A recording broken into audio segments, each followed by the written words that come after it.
Hi hello வணக்கம். Today special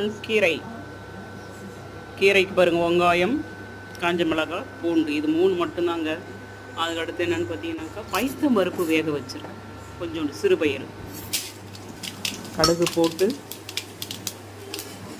அடுத்து காஞ்ச மிளகாய், அடுத்து வந்து பூண்டு, வெங்காயம் நல்லா பரட்டுன்னு வரட்டி அதுக்கப்புறம் நல்லா வதங்கின பிறகு கீரை போட்டு நல்லா வதகு கிண்டி விட்டுக்கிட்டே இருக்கணும். மூடி போடக்கூடாது, எந்த காரணத்துக்கு கொண்டு கீரைக்கு மட்டும் மூடி போடக்கூடாது.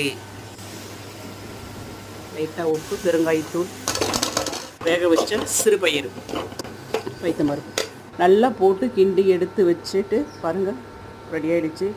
அதுக்கப்புறமா கடைசியாக வேணும்னாக்கா சூட சாதத்தில் போட்டு பரட்டி சாப்பிட்டோம்னாக்கா அவ்வளோ டேஸ்ட்டாக இருக்கும். ட்ரை பண்ணி பாருங்கள். இது என்னோடய மெத்தடில் செஞ்சது. Thank you. May God bless you.